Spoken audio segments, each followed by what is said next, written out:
Nothing symbolizes the Japanese at war as much as this weapon, the sword of the samurai.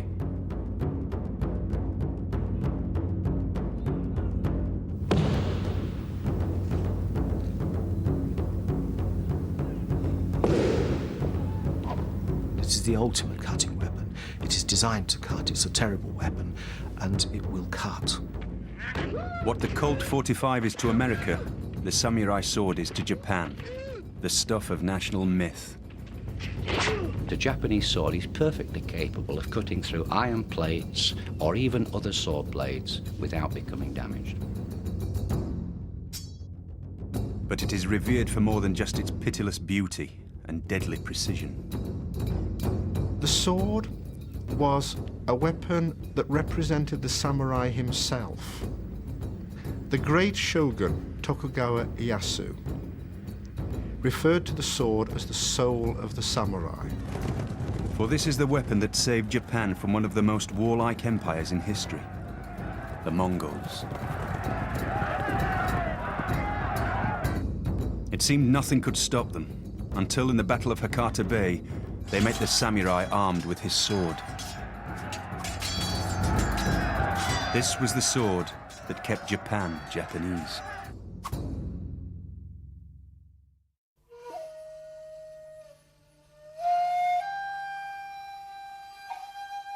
Before gunpowder, wars were fought with swords. But of all the thousands that have existed in history, only one remains as potent today as it did 1,000 years ago: the Japanese sword of the samurai.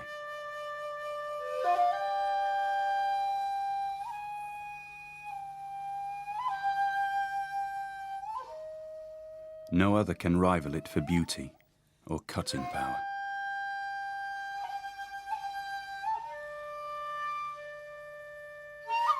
For 1,000 years, swordsmen have agreed that where the cut is concerned, the best weapon is this, the Japanese sword.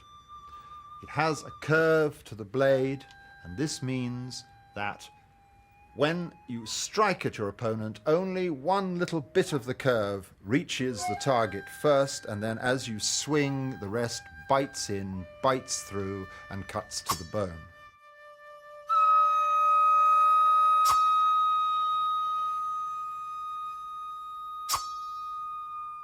刀はこのくらいなら切れていかないんです。だけども刀の重さで引いたらスーッと入ってきますから、切り味というのは紙を切ってもこういう具合に切れるんですね。こういうふうに切れるんです。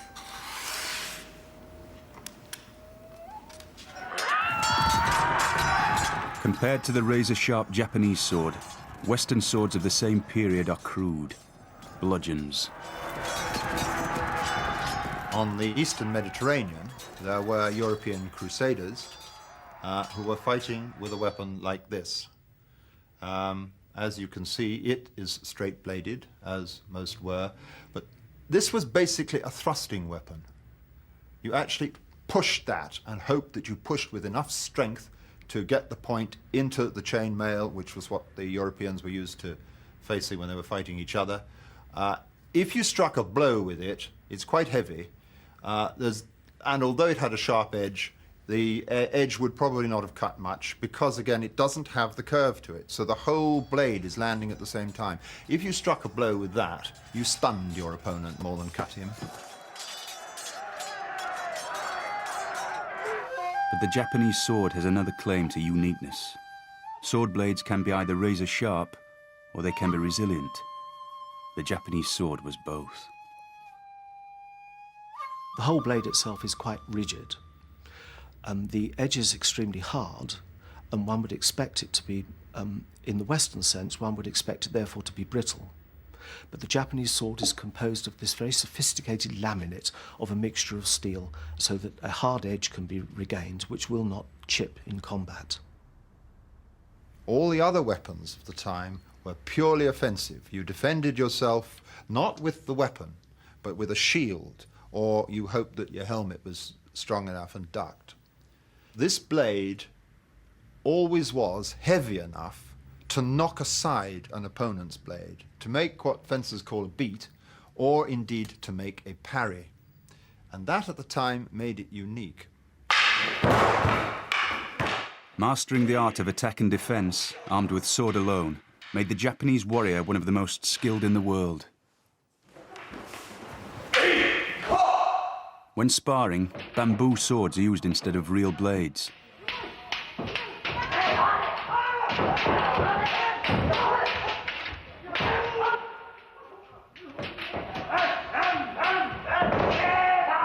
With no shield to hide behind, the swordsman had to rely on reflexes and a repertoire of brilliantly executed parries and cuts.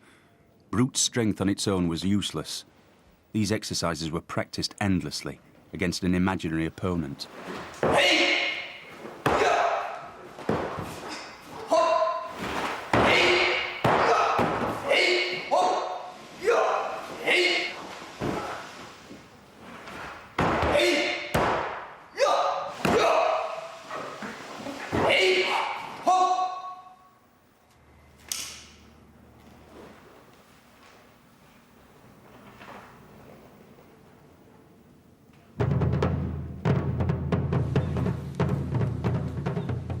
The sword was the mark of a samurai.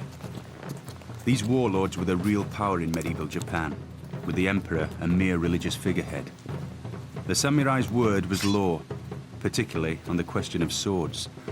No one else could wear one, on pain of death.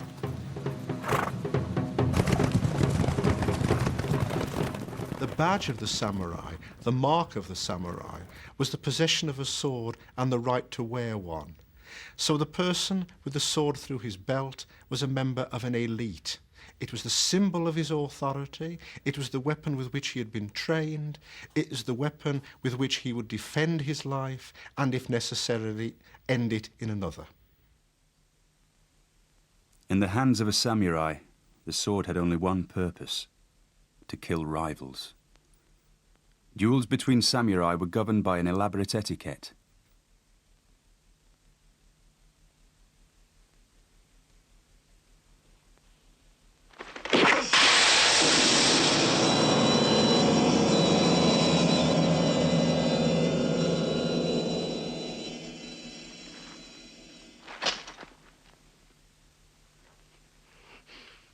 日本軍はいわば小グループのあるいは個人戦なんですね。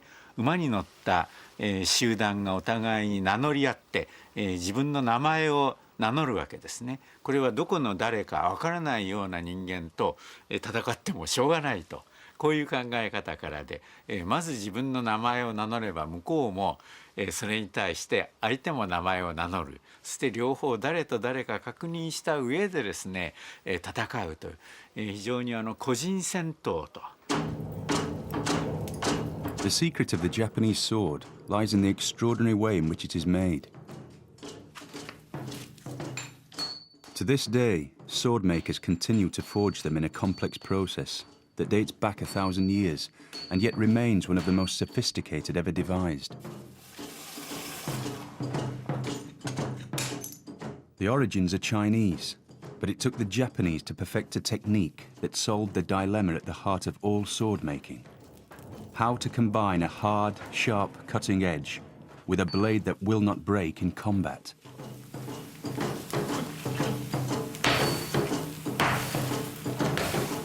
The Japanese sword maker combines hard and soft steels, which are hammered together. They are heated and folded up to 15 times, creating a layered structure in the steel.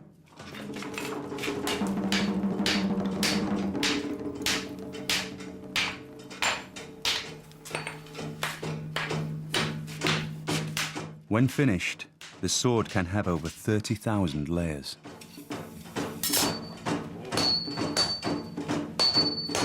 The steel is now stretched out and beaten gradually into its distinctive curved shape. The blade is now ready for hardening, a critical moment in the sword-making process. When steel is hardened by quenching in water, it's able to take a very sharp cutting edge, but at the same time it becomes as brittle as glass. To overcome this problem, Japanese swordsmiths control the hardening process by applying a layer of clay. ですから粘土の厚いところは冷え方が遅くなるし、薄いところは温度の下がり方が早くなる。それによって焼きが入ったり入らなかったりして、その波紋ができるわけですからね。The different cooling rates produce varying degrees of hardness within the blade.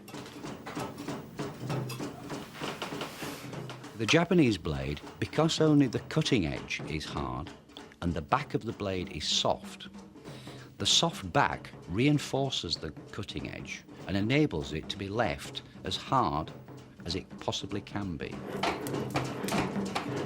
The clay-covered blade is reheated for the last time. This is the climax of the process. Quenching will fix forever this combination of hard and soft within the blade. The sword maker must judge precisely the right moment to remove the hot steel from the furnace. According to tradition, he waits until the metal is the color of the August moon.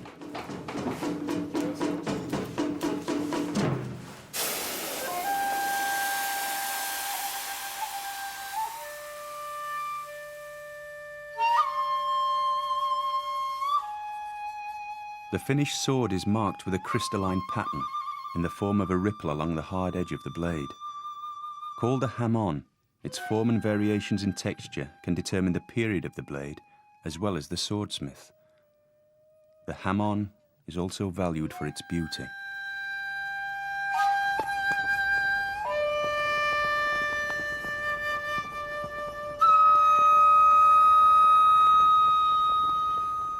Before it could be used in battle, the new sword had first to be tested. It could be tested on bamboo, bundles of straw, or soft metal. The most horrid test was obviously that against a living person, followed closely by testing the sword on a dead body. The sword was now ready for the terrible purpose for which it had been designed, the settling of scores between rival samurai warlords. But against a foreign enemy, the sword was untried. All that changed when, in the late 13th century, Japan faced the most feared army in the world, the Mongol hordes.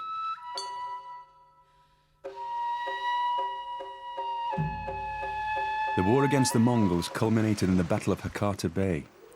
The battle is as significant to the Japanese as the defeat of the Spanish Armada is to the English.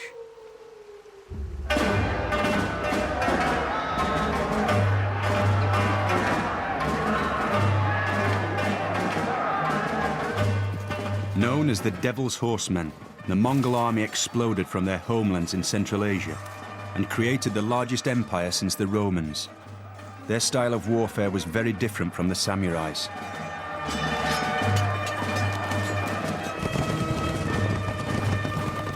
Mongol expansion began in the early years of the 13th century. By Kublai's time, Kublai became Mongol emperor in 1260.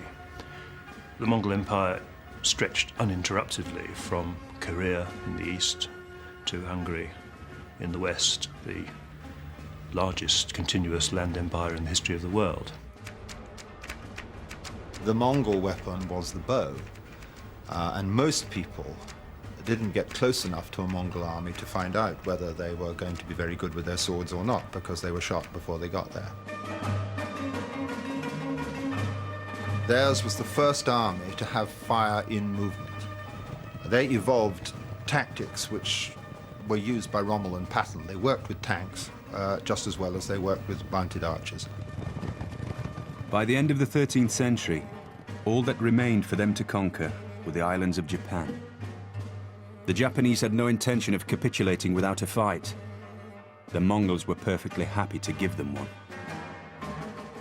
In 1274, a force of 40,000 Mongols crossed the sea from Korea, bound for Hakata Bay. The Japanese warriors had no idea what was about to hit them. The Japanese, hearing of the arrival of Mongols, of course, galloped to meet them as soon as they could and were intent on singling out a suitable opponent, and preferably someone of high rank.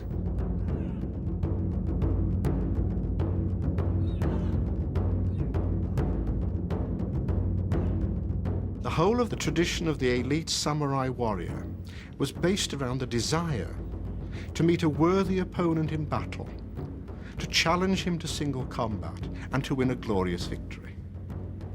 And we know from the records of the time, this is initially what the Japanese expected to do with this strange and terrible enemy who had just landed on their shores. But there was one slight problem. The Mongols didn't speak Japanese. Their swords had proved useless against the marauding archers. With no regard for etiquette, the Mongols swept the samurai aside. It must have created enormous terror. And then night fell, illuminated only by the burning buildings. The Mongols chose to spend the night on their ships rather than on land. And that was when the great surprise happened for the Japanese. Because when dawn broke, they walked back to the beach, wondering where the Mongols were, and they'd all gone.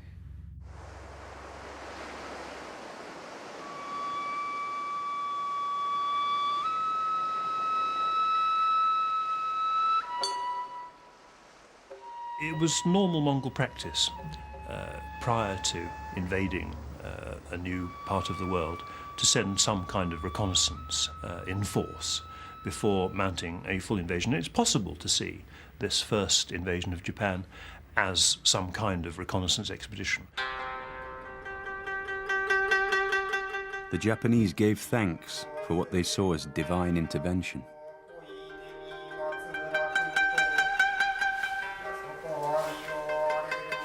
But they knew that the Mongols would be back. The samurai would keep faith with their swords, but a new way of fighting was needed. A defensive wall was built at Hakata Bay, and the etiquette of the personal challenge was dropped. Next time, there would be no place for manners. 7 years later, the Mongols turned their attention to Japan once more, calling for their surrender. The Japanese made their defiance clear.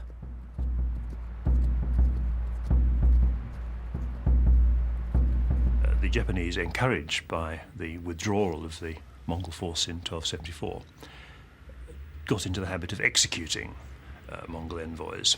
This was a particularly heinous crime in Mongol eyes. They regarded the person of an ambassador, especially one of their own, as absolutely sacred, and this really left Kublai with no alternative but to invade as soon as circumstances permitted. The result was inevitable. In 1281, the Mongols launched a second invasion fleet, even larger than the first. They expected little resistance.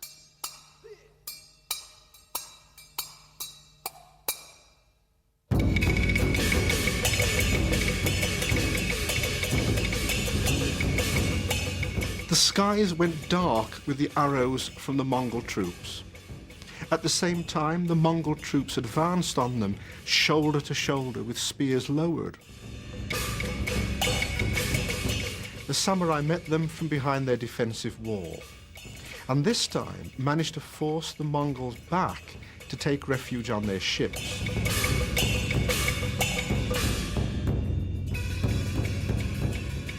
Because the line held and the Mongols weren't able to force their way inland, the Japanese then were able to take the fight to the Mongol ships themselves. This time, the Japanese would fight the battle that most suited their swords. Not on the open beaches, where the Mongol archers could hold them off at a distance, but on the confined space of the ship's decks. It was a masterstroke. The Japanese would go in small boats of perhaps 12 or 15 people in a boat and launch night raids on the Mongol ships lying at anchor.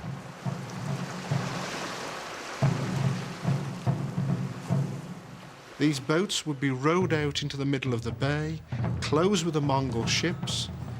The mast would be let down as a sort of ladder on which they could climb on board, and then with their sharp swords, the samurai were there to attack the Mongols on board the ships.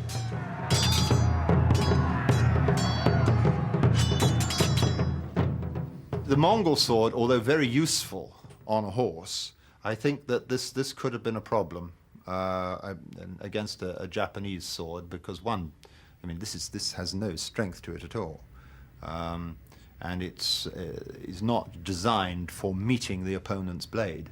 So one good beat from a Japanese sword, that will be out of the way long enough for you to be dead. If it was sword to sword, the invaders didn't have much of a chance.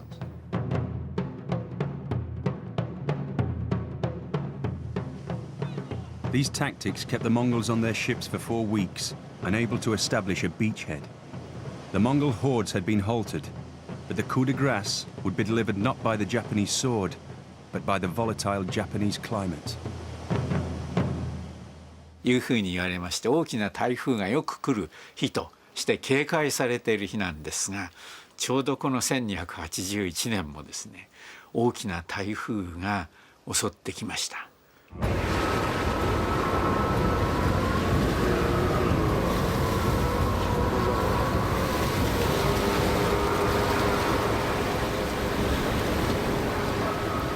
そのため、この14万の大軍を乗せた、何千艘の、モンゴルの軍団が、散々な大変な被害を受け、多くが沈み被害を受け、そうして、海上をさまよう、そういう状態になりました。これが日本でいう神風。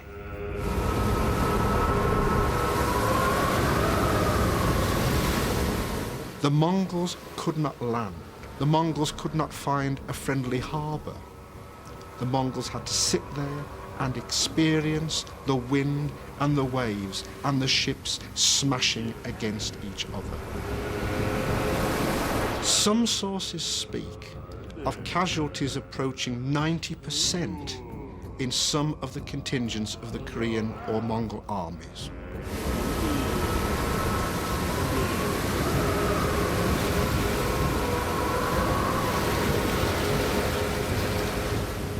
Such troops as remained on the coast, now of course much reduced in numbers, were captured or killed by the Japanese forces. It was a catastrophic defeat for the Mongols.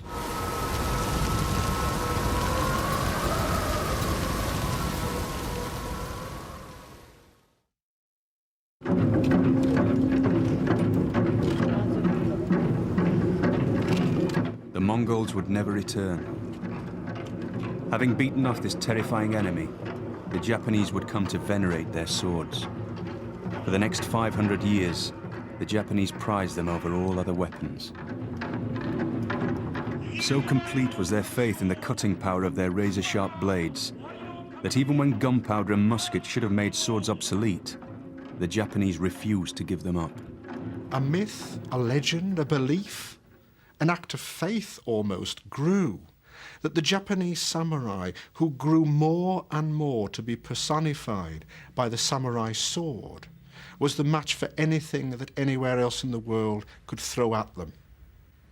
The arrival of the Europeans in the 16th century, bringing muskets that fired bullets, they were withstood.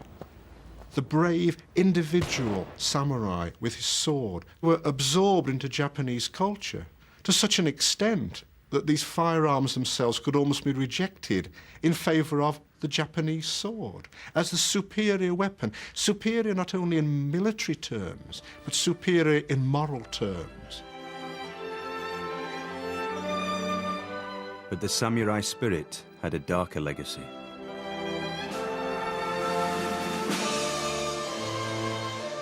During the Second World War, the Japanese sword became infamous, identified forever with atrocities committed against Allied prisoners of war.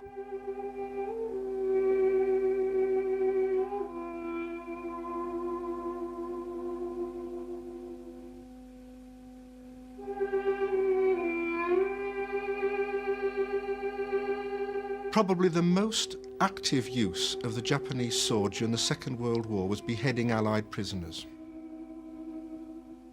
The killing of prisoners, whether it is done by a samurai sword or not, was totally out of step with all the samurai tradition into which those people had supposedly been initiated.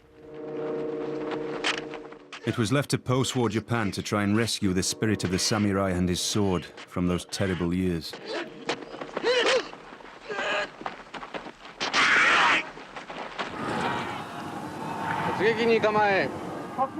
For the great film director, Akira Kurosawa, they are as potent a part of Japanese myth as cowboy films are to America.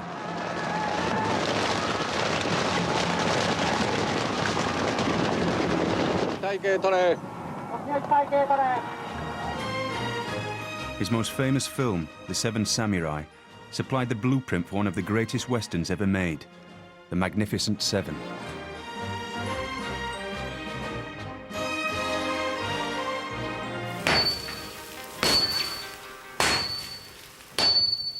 The samurai sword may no longer be used in anger, but it lives on as a collectible work of craftsmanship and for use in the martial arts.